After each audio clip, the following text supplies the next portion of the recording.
السلام عليكم ورحمة الله وبركاته halkani waa Somali Trading Community dhammaan khayrta aad u salaamaya waxaan filayaa muddooyinkii u dambeeyay runtii inaan isarag oo kala maqnayn waxaan ku kala maqnaynba waxaan doonayaa insha Allah maanta qodob yar oo runtii aad iyo aad u muhiim ah oo journeyga qof kasto trader runtii muhiim u ah inaan insha Allah isla wadaagno qodobkaasi wuxuu yahay suuqan qofba runtii wuxuu maraa journey gaar ah ama qofba wuxuu maraa marxalad gaar ah oo dadku runtii isku marxalad maaha isku wada runtii maaha oo aad bay runtii u kala duwan yihiin qof kastana waqti iyo system gaar ah ayuu runtii leeyahay istaraatiijiyadaha iyo systemska la isticmaalayo iyo waxyaabahaas oo dhan runtii deesa ogtihiin waa kala duwan yihiin oo qofba system ayaa ku haboon marka laga hadlayo trading marka systemkan doonaya insha Allah inaan la wadaago ama qof kasta runtii inuu fahansan yahay waxay tahay waxyaabaha keena ama qof kasta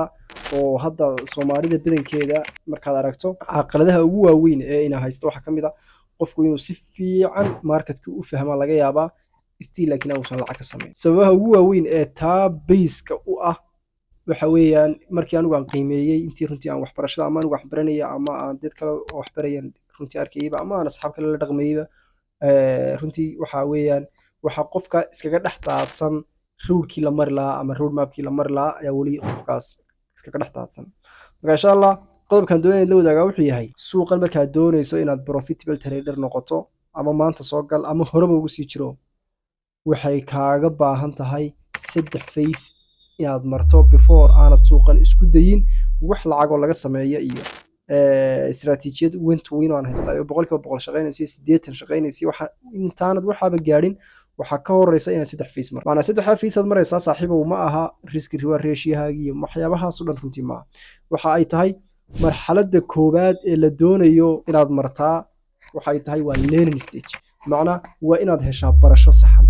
waxaad baranaysaa ama systemkan aad baranayso waa in istaraatiijiyadaas ama systemka aad baranayso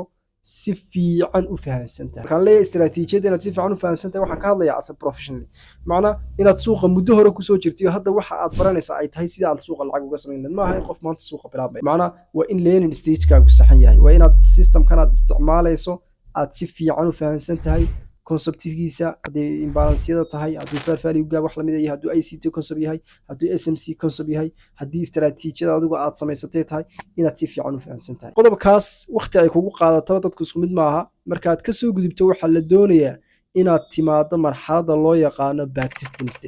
backtesting stage waa maxay backtesting stage waxa weeyaan inaad systemka aad soo fahantay la timaado toolska wax lagu backtest gareeyo tusaale ahaan hadda waxayna hor yaala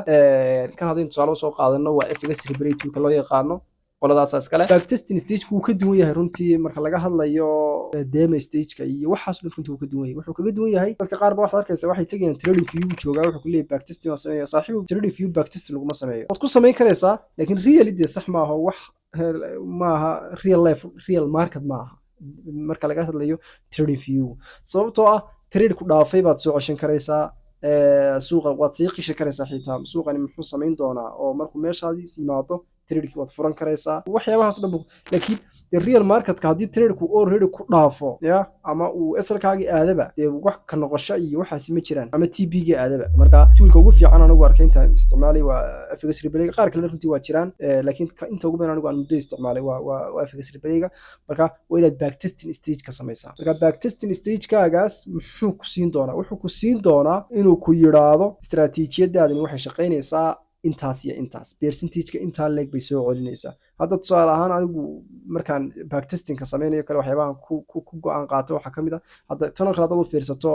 in hotel already waa mar aynu tijaabinaynay systemkeena oo inaga isticmaalayna waxaad arkaysaa 55% inaynu ku darnay oo akoonka macna akoonka 10,000 buu ahaa waxaanu ku darnay $1,700 lacag ah baynu ku darnay oo hadda aad meesha ka arkaysa waxa soo kala jira kuwa kale oo isticmaalay kanoo kale waxaad arkaysaa percentage-kiisa inta aynu ka dhignaad arki karaysaa waxaad soo kala arki karaysaa kanoo kale laftarkiisa waxaad arkaysaa percentage-kiisa inta isagana ka dhignay waxaad soo kala arki karaysaa kanoo kale isagana waxaad arki karaysaa percentage-kiisa inta aynu ka dhignay marka waa inaad sidaa u tijaabisaa marka sidaa u tijaabisa waxa kaaga soo baxaya iyo waxaan u baahanahay qodobkaas inaan ku noqdo waxaan u baahanahay qodobkaas inuu si saxnayd ugu shaqeynayo halka waxa kaaga soo baxaya systemkaagaas from sanadkaas to xilligaas inta aad backtesting-ka samaysay inaad ku go'aan qaadan karayso oran karayso wow waxaasi saaysaasi u shaqeynayaan profitka inta leeg bay soo celinayaan khasaaraha inta leeg bay soo celinayaan waa phase-kii labaad markaad stageka ka soo gudubto waxaad iman doontaa stage loo yaqaano demo stage ya hadda ayaad tegi doontaa demo stageka because demo stageka laftarkeedana dadka qaar baa u haysta in backtesting lagu sameeyo demo system baan tijaabinayaa buu ku leeyahay demo stage buu furanayaa ama demo furanayaa waan tijaabinayaa walaalo waxaanad u tijaabin karayn haddii systemkaaga markiisa hore aanad backtesting kusoo samayn oo aanad soo fahmin percentageka expectationka ee aad ka filanaysa uu suuqu kuu soo celin karo demo wuxuu kugu noqonayaa waqti lumis sababta kugu noqonaya waxa weeyaan dee systemkan demo wuxuu leeyahay waa sidii marketkii caadiga ahayo kale lacag real baanad samaynin laakiin wuxuu kaaga baahan yahay waqti fara badan wuxuu kaaga baahan yahay 3 week wax ka badan inaad deemadaa wado traderska sugto wuxuu kaaga baahan yahay marka qaar bil marka qaar wuxuu kaaga baahan yahay 2 bilood macna inaad suuqi because traderska qaar baa ku dhaafaya waxa laga yaabaa waqtiyada qaar inaad adigu mashquulsho wax kugu dhacaan oo kale macna inaad suuqi si real u trade garaynayso marka muddo fara badan buu kaaga baahan yahay oo xoogaa leeg ayuu kaaga baahan yahay akoonka lacag baad shubanaysaa deema waxaad tijaabinaysaa wixii aad backtesting kugu soo samaysay percentagekii inuu halkan gaari karayo ama u soo dhawaan karayo haddii haddaba demo stagekii aad soo marto oo aad ka soo gudubto maasha allah si fiicanna kugu soo shaqeeyo percentage 40% to 50% wax ka sarreeya oo kuu soo saaro akoonkaaga lacag uu ku dari karo really life-ka markaad timaado fundingku wuu kuu fududaan doonaa si fudud baad u qaadan doontaa si fudud baad ugu trade garan because waxaan waa waxaad soo marxaladaad soo mar markaasaa loo baahan inaad u soo gudubto waana runtii systemkaas ama rulekaas qof kasta oo trader aan kula talinaya sababtoo ah wax badan buu kaa caawinayaa waqti badan oo aad ka fikiri lahayd niyo maxaa kan wax ka bilaabaa deeman sameynaya markaad 5 cisho 6 cisho samaysaad ka caajisto waqtigaas kaa lumi lahaayay muddo fara badan laga yaabo in sanadan 6 bilood 7 bilood kaaga tagaan way kaaga tagaysaa marka insha Allah roadmapkaas waa roadmap aan u arko qofku inuu profitable trader runtii ku noqon karayo oo runtii suuqana wax badan oo waqti badan ka soo qaatay uu ku soo koobi karayo marka insha Allah haddii aad u baahan tihiin waxa loo yaqaano FX replayga ama backtestingka sida loo sameeyaa ama inagoo systemskeena ku sameynayna marka qaar backtesting ama fundidyada insha Allah sida loo isticmaalo ee ugu saxan ee managementigooda loo sameeyo because qof kasta wuu furan karayaa waxyaabaha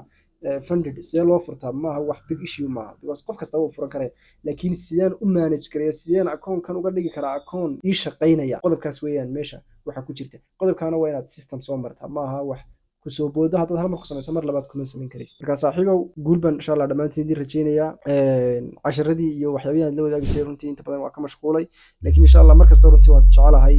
inaan la wadaago casharadii oo friya oo runtii wuxuun aqoona aynu iswidaarsano